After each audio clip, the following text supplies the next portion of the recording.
حضرت صلی اللہ علیہ وآلہ وسلم پر وحی کا ابتدائی دور اچھے سچے پاکیزہ خوابوں سے شروع ہوا۔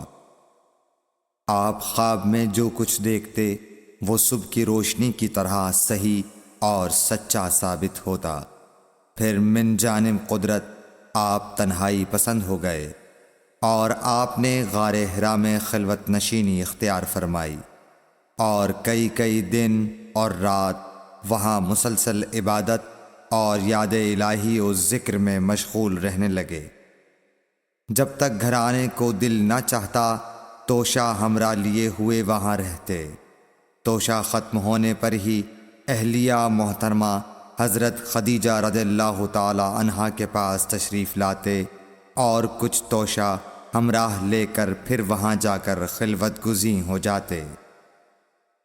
یہی طریقہ جاری رہا یہاں تک کہ آپ پر حق منکشف ہو گیا اور آپ غار حرا ہی میں قیام پذیر تھے کہ اچانک حضرت جبرائیل علیہ السلام آپ کے پاس حاضر ہوئے اور کہنے لگے کہ اے محمد پڑھو۔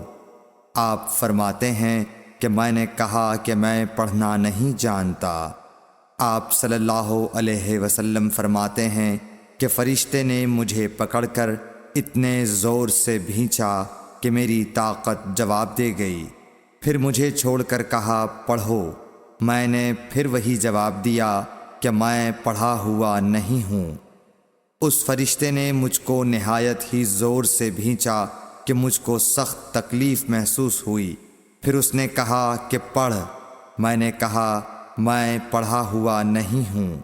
فرشتے نے تیسری بار مجھ کو پکڑا اور تیسری مرتبہ پھر مجھ کو بھینچا۔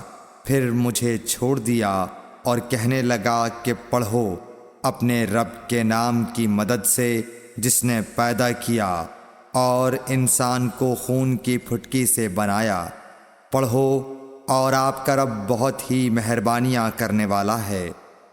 بس یہی آیتیں آپ حضرت جبرائیل علیہ السلام سے سن کر اس حال میں غار حرا سے واپس ہوئے کہ آپ کا دل اس انوکھے واقعے سے کانپ رہا تھا۔ آپ حضرت خدیجہ کے ہاں تشریف لائے اور فرمایا کہ مجھے کمبل اوڑھا دو، مجھے کمبل اوڑھا دو۔ لوگوں نے آپ کو کمبل اوڑھا دیا۔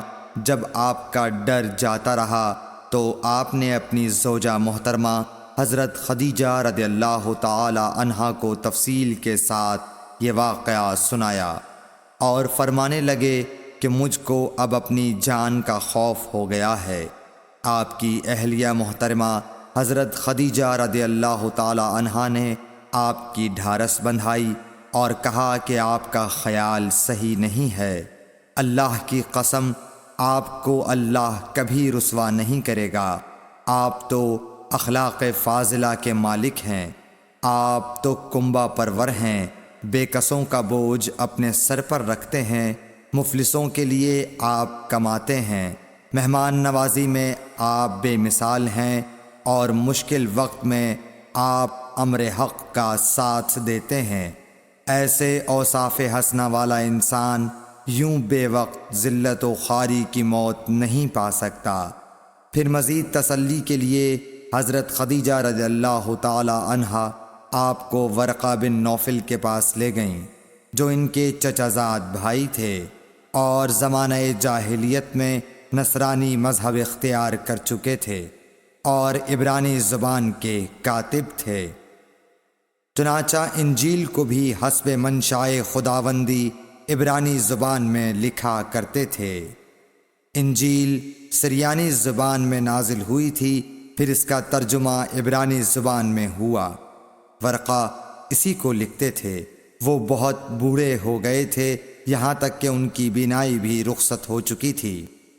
حضرت خدیجہ رضی اللہ تعالی عنہا نے ان کے سامنے آپ کے حالات بیان کیے اور کہا کہ اے چچا زاد بھائی، اپنے بھتیجے محمد صلی اللہ علیہ وسلم کی زبانی ذرا ان کی کیفیت سن لیجئے۔